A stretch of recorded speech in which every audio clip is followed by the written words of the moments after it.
This week on What's Good Cape Cod, we talk about a Cape Cod music maven, a sandwich landmark, and a cool costume swap just in time for Halloween. I'm Sarah Lapsley-Martin. And I'm Katie Clancy.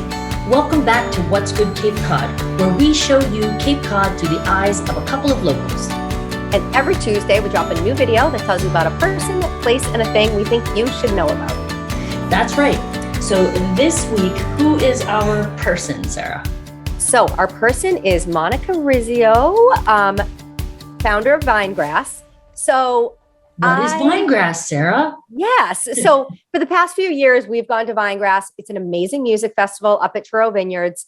And it's so much fun, great for the whole family. Liv loves and going and dancing. And it's just a great music festival, especially to have here on Cape Cod. And I was on their website looking at tickets, and I learned a lot more about the Vinegrass, and that Vinegrass, they actually have a nonprofit organization that was founded by Monica. So for people that don't know, Monica is a musician, very talented musician. She grew up in Texas, but she is a true wash ashore and really loves the Cape Cod life and embodies everything that we have here. A little bit about her. So growing up, her dad was a big influence on her. They would stay up late and listen to records. And she said that by the age of 10, she knew she wanted to sing for the rest of her life. I mean, how many people know at such a young age? I had no idea. About 10, I don't know what I wanted to do. Right. Mm-hmm. And she's gone on to do just that. And her music brought her to places like Nashville and later New York. And then she moved here in 2004 and brought with her, her combo of, it's kind of like a country, bluegrass, folk, jazz music. Beautiful, beautiful voice. She spent about a decade in a band. It was called Tripping Lily. And she decided to go solo from that and released her first solo album in 2016 called Wash Ashore Cowgirl, which I love the name, Wash Ashore Cowgirl.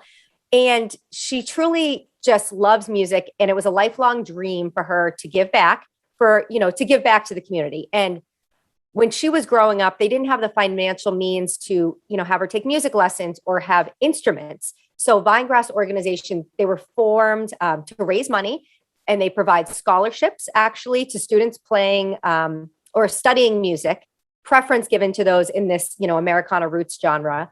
And they also subsidize camps and workshops, and they help provide instruments to younger students that are in need. So truly giving back to those people that are in need and, fostering this musician and love of music in kids, which is wonderful. Yes, absolutely. And we were talking earlier. So she opened a while now, back in 2008, the only roots-based music school on Cape Cod, which is West Bend Music. And they provide lessons with fiddle, banjo, the mandolin, guitar, piano, and ukulele, which is amazing. I love that style of music. Have you ever been to any of those concerts of those kids? Not of the kids, which is what I really need to do.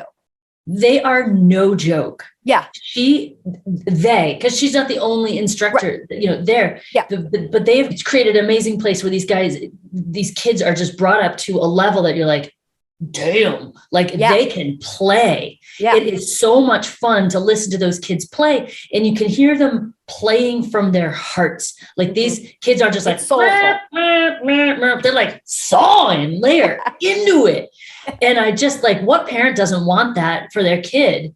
Agreed. That's what music is. It's coming from your soul. Yep. And you don't find it too often, lessons for these specific types of instruments, like the fiddle, the mandolin, and banjo, which is awesome that we have it here in our community. Yeah. I'm so excited. In fact, this is reminding me that I need to go look into this for my child, who is late at night instead of homework. No, she does her homework, but when she's just getting ready for bed, because you can hear her playing her guitar or her ukulele.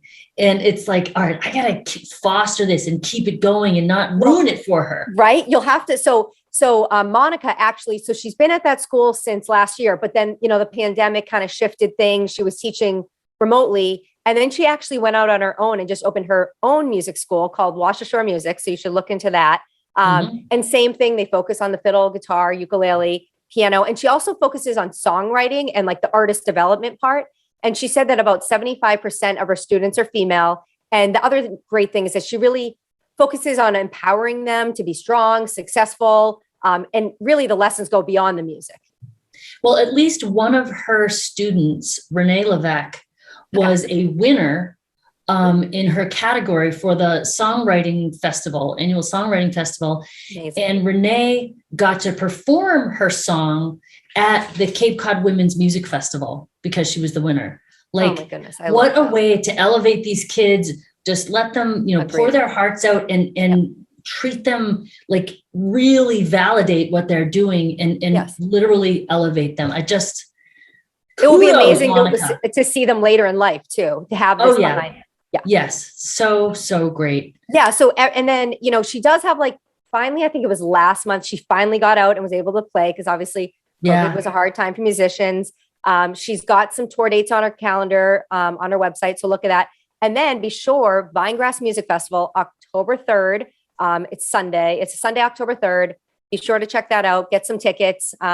She'll be there. Very busy alongside her husband, Pete Fasano, who's another local realtor that we love. So exactly. They're doing great things. So Monica was a perfect person. I'm so glad that we featured her. And I kind of hope we end up doing more with her and what she's doing because I love to promote. Agreed. I'm super into what she's doing. So, me too. But we must move on to our place, which is the Sandwich Glass Museum, which is actually in 1907 was incorporated as the Sandwich Historical Society because glass is such an essential part of Sandwich's history and really of the history of the Cape. Yeah. So they have, as you go, so I went there recently. I went there for an Arts Foundation event. Great. And I brought Mark and he's like, I feel like I'm going on a school field trip. Would Mark, you stop it? This is actually so amazing what they do there. So it really was. So we got there. It was like, actually, this is pretty cool. So there is all the historical stuff where you walk through the museum and you see the history of glassmaking and how it's evolved. And it's actually very cool. But in the very middle of it, they actually make glass. Yeah. And did you get to see someone blowing the glass while you were there? I did. Yeah. I saw some glass blowing, which was very, very cool. It's very hot. Just so you know, very hot. Stay back a little bit. Yeah. But from the website, the Sandwich Glass Museum has relit the fires in Sandwich with a glass furnace for hourly glassmaking presentations and new exhibits to better tell the story of the glass industry in Sandwich. I'll let you read the rest of that on your own because there's a lot to read there. I didn't know they did it every hour. Every hour. I really didn't realize that. And then I think you said they had something cool going on for Halloween. They do. I'll tell you about that in just a minute, though. The other thing that I saw when I was there a month ago was, so the pandemic's affected everybody and everything. Sure. Fortunately, the museums were able to open, but a lot of small shops were not able to open. And so we have some independent glass blowers here on Cape Cod. And one of them is Fritz Glass, which is in Dennisport. Yep. They did not reopen. So you used to be able to go down there in Dennisport and sit and watch Fritz actually blow all this glass. It's very, very cool. And you were not able to do that. So he moved into the Sandwich Glass Museum for, I don't know how long, but he's there.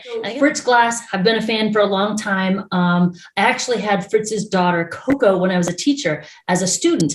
And their gift to me at the end of the year was a set of these confetti glasses. So beautiful. He makes these glasses and rolls them in these little dots of color. So I had no idea how valuable these were until I went. What a great gift. I mean, for you to receive. Yeah. Seriously, I love them. So, but I didn't realize how, what a big deal they are, how hard they are to make and how beautiful they are. And I wanted to get more for a long time. And I was like, you know what? I couldn't justify the expense. Wasn't making a ton of money or whatever. Yeah. And so, but this time when I went to the Glass Museum, let's see. Fritz Glass was there. Yeah. So we're going to do some unboxing here. Ooh, love it. And I'm going to show you the glasses that I got. I'll only show you one Okay. Because we don't have time for all of them. They are spectacular. Are they a gift or are they a gift for yourself? They're for me. This good. is Mama's glass. Yep. Oh yeah. Are you kidding me? All me. All right, here we go. Glass number 1. And I got, look at this. Oh, with the swirl. I love that. Isn't that cool? I mean, stunning. I mean, look at that. Like, I'm so excited for these. I'm afraid to use them. Like I said, I don't even know if I'm like mature enough to have them. Yeah. But I have them now. You have them.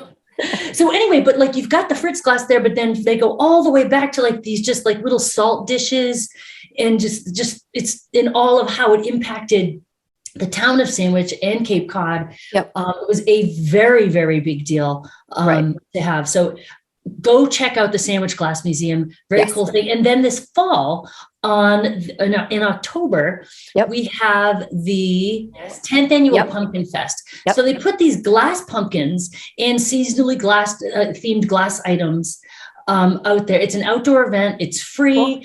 They would love for you to also pay admission and come into the museum, which I think, is good for them. But it is free, and it's from 10 to 2 on October 23rd. I highly recommend. Hopefully Fritz will still be there and you can get some of your own glasses. What's left of them anyway. Yeah.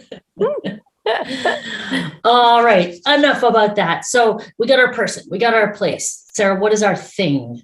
So our thing is the Littlenecks Halloween swap. So speaking of Halloween. Yeah, right. We need a little Halloween in our lives. It's coming. Yes. So for people who don't know about Littlenecks, it's a new and pre-loved children's boutique, and it's in Dennis Village. It's co-owned by Erica Dunn, who also runs the Pheasant in Dennis, and Margaret Hill, who runs Design Works in Yarmouthport. So they've collaborated, 2 amazing women. Wow, what a great combo. Yeah, right. Amazing businesses, and to come together and do this. They did have a smaller space, and now they recently just moved. So now they're by Harvest Wine Bar, and by Underground Bakery and the Mercantile. So great location. So you can shop and you can, eat after. And they focus on clothes mostly from 0 to 6 years old. And it's such a great spot. We love going. We consign, and then Liv can go and pick out her own clothes. But the reason we're featuring them is because they're really doing a great thing for Halloween, and it's the swap. Drop-offs go until October 1st.